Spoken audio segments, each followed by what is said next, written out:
کچھ نہیں سکتے اسے کہ تو اہل حدیث نہیں ہے. اگر اہل حدیث ہے تو پھر بخاری شریف کی اس حدیث کا مطلب تو بتا کہ بنی اسرائیل کے ایک ولی نے شیر خوار بچے سے کہا بول، جبکہ اس کے بولنے کی عمر نہیں، وہ بچہ بولنے لگ پڑا. اس سے پتا چلا اللہ نے ولیوں کو طاقت دی ہے، اللہ نے ولیوں کو اختیار بخشا ہے، تصرفات عطا فرمائے. دوسرا نقطہ جو اسی حدیث سے میں آپ کے سامنے عرض کرنا چاہتا ہوں کہ شیر خوار بچہ بولے یہ ناممکنات میں سے نہیں ہے، یہ محالات میں سے نہیں ہے.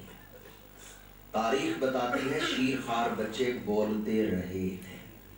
یہ کہنا کہ فلاں شیر خوار بچہ بولا ہے یہ ناممکنات میں سے نہیں، محالات میں سے نہیں.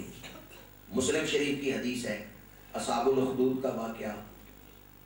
پہلی امتوں میں ایک ظالم بادشاہ نے اعلان کیا کہ مسلمانوں کو آگ میں جلایا جائے.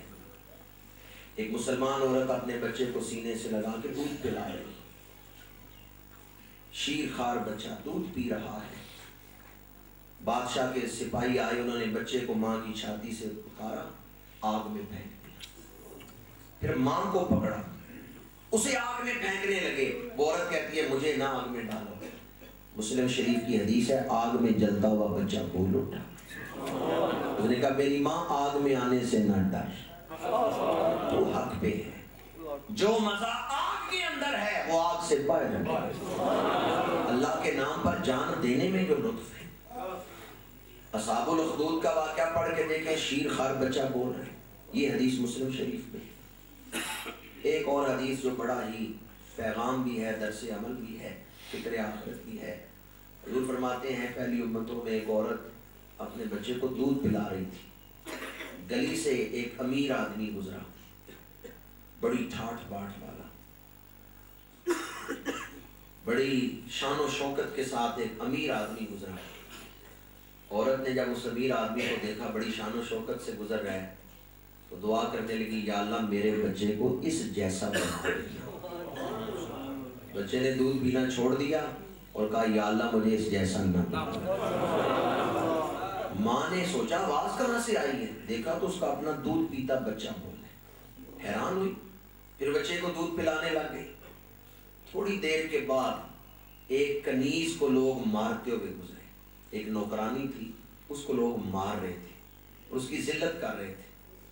دودھ پلانے والی ماں نے کہا یا اللہ میرے بچے کو ایسا نہ بنا. بچے نے دودھ پینا چھوڑ دیا اور دعا کی یا اللہ مجھے ایسا ہی بنا. صحابہ نے عرض کیا یا رسول اللہ اس میں کیا حکمت ہے؟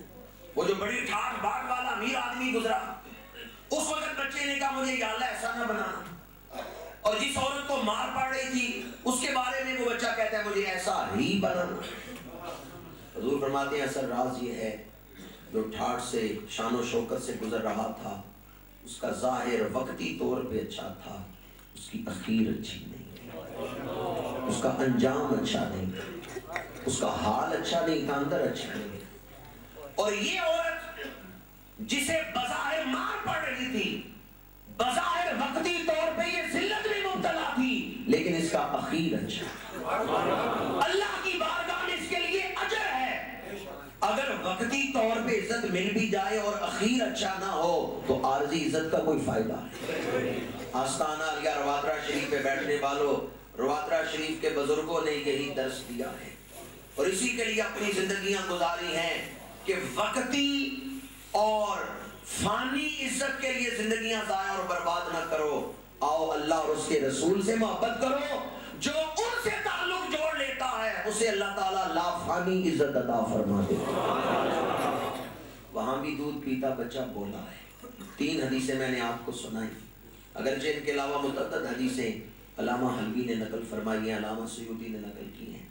ثابت ہوا کہ اگر دودھ پیتے بچے کا بولنا بیان کیا جائے تو یہ ناممکنات میں سے نہیں. اعلیٰ حضرت عظیم البرکت نے بڑی خوبصورت تشریح کی ہے اور ہمیں دعوت فکر دی ہے کہ حضور ولادت کے دن ہمیں یاد کر رہے ہیں، پھر ہمیں بھی زندگی بھر حضور کو یاد کرنا چاہیے. جو نہ بھولے ہم غریبوں کو رضا، یاد ان کی اپنی عادت کیجیے. جو نہ بھولے ہم غریبوں کو رضا، یاد ان کی اپنی عادت کیجیے۔ آئیں آج آستانہ علیہ روادرہ شریف پہ بیٹھ کے قطب الاقطاب شیخ الشیوخ حضرت قبلہ پیر سید لطف علی شاہ صاحب رحمۃ اللہ تعالی علیہ قدس سر العزیز اور زینت الاصفیاء حضرت قبلہ پیر سید بشیر حسین شاہ صاحب قدس سر العزیز کا دامن محبت پکڑ کے اللہ کی بارگاہ میں یہ عہد کریں کہ پچھلی زندگی جو غفلت میں گزری وہ گزر گئی، میں آئندہ زندگی حضور کے ذکر کے لیے وقف کرتا ہوں، آئندہ زندگی ہم حضور کا ذکر نہیں چھوڑیں گے۔ اعلیٰ حضرت نے بڑی خوبصورت بات کی ہے، کبھی کبھی نہیں ذکر کرنا، یاد ان کی اپنی عادت کیجیے۔ اور حضور کے ذکر کی یہ شان ہے، جو حضور کا ذکر کرتا ہے اللہ اسے عزتیں عطا فرماتا ہے، اللہ اسے بلندیاں عطا فرماتے ہیں۔ یہ بھی میں حوالہ دے رہا تھا، یہ بخاری شریف کی حدیث ہے، یہ بخاری شریف کی حدیث ہے۔ یہ بخاری کتاب کا نام ہے یا لکھنے والے کا نام ہے؟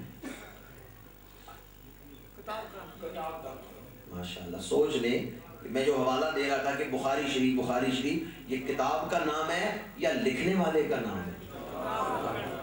یہ کتاب کا نام نہیں ہے، یہ تو لکھنے والے کی نسبت ہے۔ کتاب کا نام تو الجامع الصحیح لامور رسول اللہ و سننہ نہیں، کتاب کا نام تو کسی کو پتہ ہی نہیں، معروف نہیں کتاب کا نام، سارے یہ حوالہ دیتے ہیں بخاری شریف۔ وجہ کیا ہے؟ وجہ یہ ہے اللہ نے قرآن میں وعدہ کیا ہے وَرَفَعْنَا لَكَ ذِكْرَكَ، اور مفسرین لکھتے ہیں کہ مصدر کبھی مبنی للفاعل ہوتا ہے، جب مبنی للفاعل اس کو کرتے ہیں ذکر کے لفظ کو تو پھر معنی یہ بنتا ہے محبوب آپ کا ذکر تو میں نے بلند کر ہی دیا ہے، جو آپ کا ذکر کرے گا میں اسے بھی بلند کر دوں گا۔ امام بخاری نے حضور کی حدیثیں جمع کی، اللہ نے فرمایا تو میرے نبی کی حدیثیں جمع کر رہا ہے، دنیا قیامت تک بخاری کرتی ہے۔ نعرہ تکبیر، نعرہ رسالت، نعرہ رسالت، عظمت و شان مصطفیٰ، علماء حق اہل سنت۔ امام بخاری کو یہ صلہ مل رہا ہے ادب رسول کا، وہ 2 نفر پڑھ کے ایک حدیث لکھتے ہیں، ہر دفعہ نیا غسل کر کے حدیث لکھتے ہیں، انہوں نے نبی کے فرامین کو جمع کیا ادب کے ساتھ، اور اللہ کا یہ وعدہ ہے محبوب آپ کا ذکر تو میں بلند کر ہی چکا ہوں، جو آپ کا ذکر کرے گا میں اسے بھی بلندیاں عطا فرماؤں گا۔ آج کیوں دنیا میں بخاری ہو رہا ہے اور اصل کتاب کا نام نہیں لوگ لیتے؟ وجہ یہ ہے امام بخاری نے حضور کا ذکر کیا ہے، اللہ نے امام بخاری کا ذکر عام کر دیا۔ دامن مصطفیٰ سے جو لپٹا وہ یگانہ ہو گیا، جس کے حضور ہو گئے اس کا۔ بعض لوگ حضور کا ذکر معاذ اللہ گھٹانے کے لیے زندگیاں وقف کیے ہوئے ہیں، پر ہم آستانہ علیہ روادرہ شریف پہ بیٹھ کے آجائت کرتے ہیں زباں تا بغد در دہاں جائے گی ثنائے محمد بغد دل بزی، الہی جب تک میرے منہ میں زبان رہے تیرے نبی کا ذکر کرتی رہے۔ ایسے کوئی لاکھ کوشش کرے اس ذکر کو بند نہیں کر سکتا۔ بعض اس کو شرک سمجھتے ہیں، اور آج بھی جب سے ربیع الاول شروع ہوا ہے بدعت کی تقریریں ان کے ہاں شروع ہو جاتی ہیں جمعہ المبارک کے موقع پر۔ ہمارے ہاں جمعہ کے موضوعات میلاد کے ہوتے ہیں جب ربیع الاول شروع ہوتا ہے، ان لوگوں کے ہاں بدعت کے مضامین شروع ہو جاتے ہیں۔ آج بھی کئی لوگ اعتراض کر رہے ہوں گے، جلوس نکال رہے ہیں، جی بدعت کر رہے ہیں، وہ گھٹانا چاہتے ہیں حضور کے ذکر، لیکن کوئی اور اس کو شرک سمجھتے ہیں یا بدعت سمجھتے ہیں یا توحید کے منافی سمجھتے ہیں۔ اس پر میں ایک بڑی خوبصورت مثال آپ کے سامنے دے رہا ہوں۔ آپ نماز پڑھتے ہیں تو کس کا ذکر کرنے کے لیے؟ ابھی ہم ظہر کی نماز بھی پڑھیں گے اور قرآن کہتا ہے آقم الصلاۃ لذکری، حفاظ بیٹھے ہیں، علماء بیٹھے ہیں، اگر میں قرآن مجید کی آیت صحیح پڑھ رہا ہوں تو تائید کر دیں، اگر یہ آیت نہیں تو میری تصحیح کر دیں، اور اگر یہ فرمائیں کہ یہ قرآن کی آیت ہے تو پھر آپ لوگ غور سے سنیں۔ اللہ فرماتا ہے نماز قائم کرو میرے یاد کے لیے،